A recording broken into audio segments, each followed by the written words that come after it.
सभी को मेरा नमस्कार। आज मैं आपको पुत्रदा एकादशी व्रत कथा सुनाने जा रही हूँ।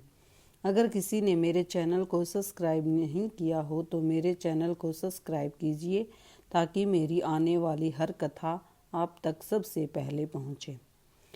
पुत्रदा एकादशी व्रत कथा। महाराज युधिष्ठिर ने पूछा, हे भगवान, आपने सफला एकादशी का महात्म्य बताकर बड़ी कृपा की।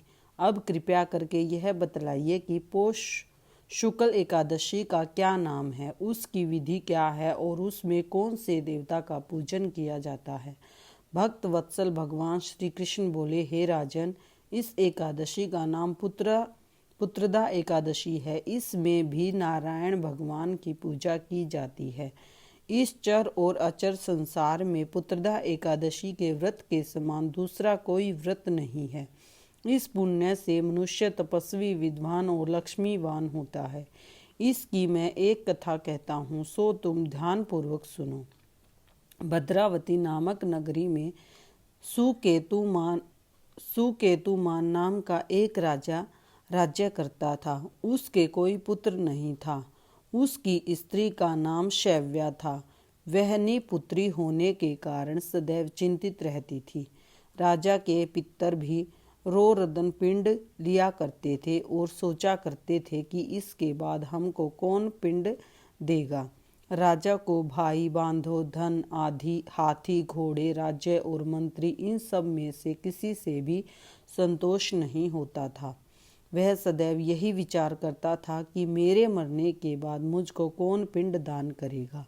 बिना पुत्र के पितरों और देवताओं का ऋण मैं कैसे चुका सकूंगा। जिस घर में पुत्र न हो उस घर में सदैव अंधेरा ही रहता है।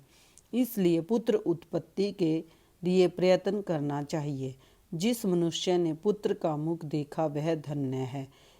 उसको इस लोक में यश और परलोक में शांति मिलती है, अर्थात उनके दोनों लोक सुधर जाते हैं। पूर्व जन्म के कर्म से ही इस जन्म में पुत्र, धन आदि प्राप्त होते हैं। राजा इसी प्रकार रात दिन चिंता में लगा रहता था। एक समय तो राजा ने अपने शरीर को त्याग देने का निश्चय किया, परंतु आत्मघात को महान पाप समझकर उसने ऐसा नहीं किया। एक दिन राजा ऐसा ही विचार करता हुआ अपने घोड़े पर चढ़कर वन को चल दिया तथा पक्षियों और वृक्षों को देखने लगा। उसने देखा कि वन में मृग, व्याघ्र, सूअर, सिंह, बंदर, सर्प आदि सब भ्रमण कर रहे हैं। हाथी अपने बच्चों और हथनियों के बीच घूम रहा है। इस वन में कहीं तो गीदड़ अपने कर्कश स्वर में बोल रहे हैं, कहीं उल्लू धमनी कर रहे हैं। वन के दृश्यों को देखकर राजा सोच विचार में लग गया। इसी प्रकार आधा दिन बीत गया। वह सोचने लगा कि मैंने कई यज्ञ किए, ब्राह्मणों को स्वादिष्ट भोजन से तृप्त किया, फिर भी मुझको दुख प्राप्त हुआ। क्यों? राजा प्यास के मारे अत्यंत दुखी हो गया और पानी की तलाश में इधर उधर फिरने लगा। थोड़ी दूरी पर राजा ने एक सरोवर देखा। उस सरोवर में कमल खिले थे तथा सारस, हंस, मगरमच्छ आदि विहार कर रहे थे। उस सरोवर के चारों तरफ मुनियों के आश्रम बने हुए थे। उसी समय राजा के दाहिने अंग फड़कने लगे।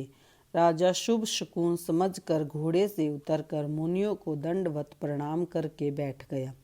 राजा को देखकर मुनियों ने कहा, हे राजन, हम तुमसे अत्यंत प्रसन्न हैं। तुम्हारी क्या इच्छा है सो कहो। राजा ने पूछा, महाराज, आप कौन हैं और किस लिए यहाँ आए हैं? कृपया करके बताइए। मुनि कहने लगे, हे राजन, आज संतान देने वाली पुत्रदा एकादशी है। हम लोग विश्वदेव हैं और इस सरोवर में स्नान करने के लिए आए हैं। यह सुनकर राजा कहने लगा कि महाराज, मेरे भी कोई संतान नहीं है। यदि आप मुझ पर प्रसन्न हैं तो एक पुत्र का वरदान दीजिए। मुनि बोले, हे राजन, आज पुत्रदा एकादशी है।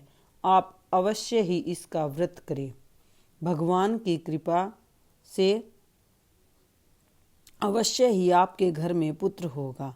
मुनि के वचनों को सुनकर राजा ने उसी दिन एकादशी का व्रत किया और द्वादशी को उसका पारण किया। इसके पश्चात मुनियों को प्रणाम करके महल में वापस आ गया। कुछ समय बीतने के बाद रानी ने गर्भ धारण किया और 9 महीने के पश्चात उनके एक पुत्र हुआ। वह राजकुमार अत्यंत शूरवीर, यशस्वी और प्रजापालक हुआ। श्री कृष्ण बोले, हे राजन, पुत्र की प्राप्ति के लिए पुत्रदा एकादशी का व्रत करना चाहिए। जो मनुष्य इस महात्म्य को पढ़ता या सुनता है उसे अंत में स्वर्ग की प्राप्ति होते। बोलो नारायण भगवान की जय हो। सभी को